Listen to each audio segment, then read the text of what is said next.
so many people talk about, serving others and helping. And I think that's really good. It's very Christian. There's values there. But if they don't serve in their own home first, if they don't serve their own spouse first, then where are their priorities? Yeah. So as I unpacked a lot of, after Dad died, I wanted to write a book for years. It took me 10 years to finally unpack some of these principles and put them into what a lot of people are calling, a time management book. But really, this is a book on priorities. Mm-hmm. And I call it the make time method because we all have a choice with our time. We all do. And how do we utilize that? Well, we can either let somebody else dictate that, or a lot of our clients or the world or whatever, our anxiety, or we can make time for things that matter the most.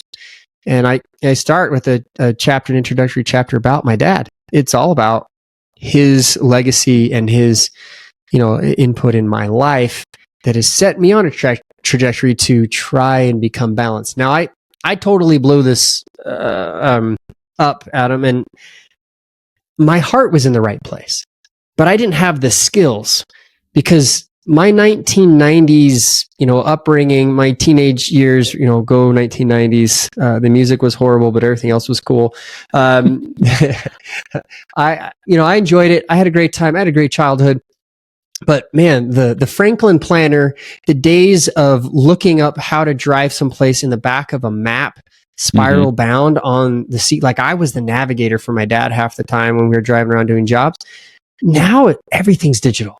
Everything is technology right at your fingertips. And so, we have to change the way that we manage our time. We have to change the way that we make time for our priorities. And that's what I want to kind of reflect in this Achieving Balance. Stephen Covey's matrix that he stole from Eisenhower no longer, I believe, is very helpful. And I kind of fell in to this workaholic trap where I wanted to be like my dad. I wanted to be like my grandpa. I wanted to have my own business. I wanted to be an entrepreneur. I wanted to go places and do things. And it was all about me. It was all about money. And it was all about how can I be successful before my dad and before my grandpa. And I want to make them proud of me. And it was all about me. But like I said, my heart was kind of in the right place because I wanted to provide for my family. It wasn't just for me to hoard. It was so that I could provide for my family. My wife and I graduated. We had 2 kids. Like we were having kids in college. Like people are like, what are you doing? I'm like, well, this is just what God has asked us to do. And we're going with it. And, as I started to kind of fall into this trap, I realized I wanted to have what I thought was a balanced life, which was doing everything for everyone. And I kind of could see that in my own dad, where his priorities were there, but I think that he got caught in this where it's like, well, I have to be everything to everyone. I've got to be Superman. And you and I both know we can't make the world stop. We can't make it spin back around. We don't even want to wear capes. Those are dangerous anyways, we saw in Pixar movies. But what it really comes down to is that we can't multitask. But computers, the invention of a computer has made us believe that we can. Because of the click of a button or the mouse or wherever, the flick of the switch, we're running on maybe multiple processors in our computers. And the computer is showing us virtually like what it looks like to be doing multiple tasks, but it's not even doing that. It's doing one task at a time. And it's just doing it so fast. So we try to do it and we end up switching from one task to another. And we think we're multitasking, but we're really doing things slower, less quality. And at the end of the day, we feel burnt out because what have we actually accomplished? What are the things we've actually done? And technology is a big part of that. So when I wrote Achieving Balance, it wasn't because I had this all figured out. It's because I had to go get trained. I had to go get some coaching. I even studied a whole master's degree in psychology to figure out the motivation behind why we want to achieve in life. And that really put me into a whole different spin.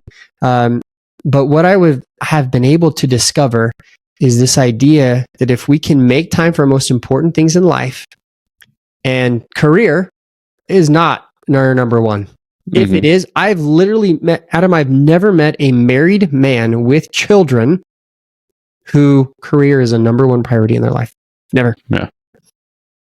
It just doesn't happen because they care about their wife and they care about their kids. It's more important than them. It still is very important to them. It's going to be a top priority. Yeah. And we spend a lot of time on it. But therein lies the problem. Most Americans, 60 to 70 hours a week. Entrepreneurs, 72 hours on average per week. They work in or on their business. Yeah. 72 hours. So what do we do? Well, Parkinson's law says we've given ourselves this much time, so we're going to take it. Mm-hmm. That's Parkinson's. But if we can say, hey, let's compress it, we'll get the same amount, if not more, done in less time. Sometimes even 3 to 5 times more, because now we're focused and now we have figured out how to make time for the things that are most important at work. We take the fat and we delete it. We get it out of our workday and we reinvest it in other areas of our life that are more important. It doesn't mean balance is not doing everything at the same time. It's not an equilibrium between work and life. That's the old 1990s version of work-life balance. Mm-hmm. But true balance is actually a psychological phenomenon.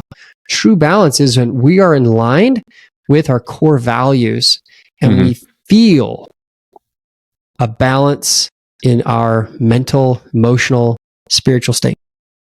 Yeah.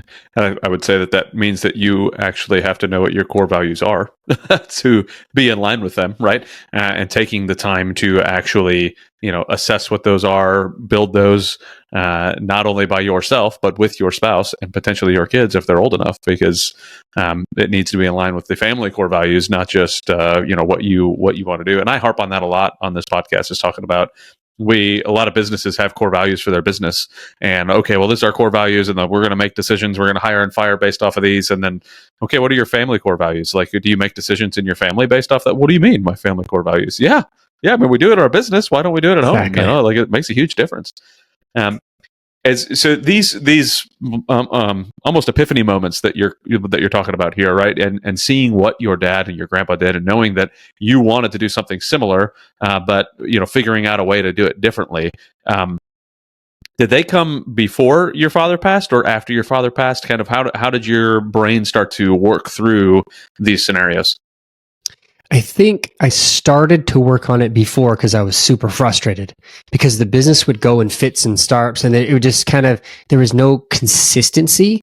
And I was really struggling when there was, a lack of work versus when I was getting referrals and working hard for people. I'm like, why can't I make this kind of be consistent? And that's when I jumped into, well, I'm going to do some productivity training because that's going to be helpful for my business. But instead of reinvesting the time that I saved, I just worked more. And I became what I affectionately call in my book, a productive workaholic.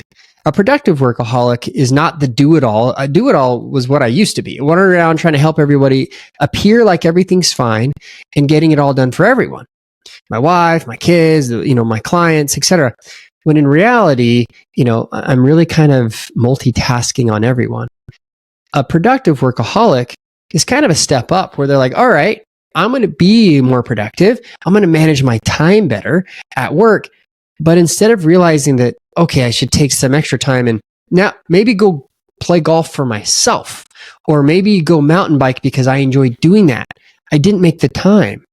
I would still work the same amount of hours because now I knew what it's like to be productive. And I almost became addicted to productivity. I will say that again. I almost became addicted to productivity because it's addicting. As soon as you learn something, you learn a new trick or tip or skill. And if you're so focused on, I want to be productive, and that's the end goal, you'll never stop. It is an addiction in and of itself. So I caution people. I say, hey, productivity is not the magic pill in and of itself. You have to have boundaries. And those boundaries are exactly what you talked about, Adam. They're your values. They're your priorities. They're your core beliefs. And so once you figure those out for yourself, absolutely involve your spouse. Find out what your spouse's core values are. Find out what each of your children's values are. As a family, sit down and create a mission statement around those core values.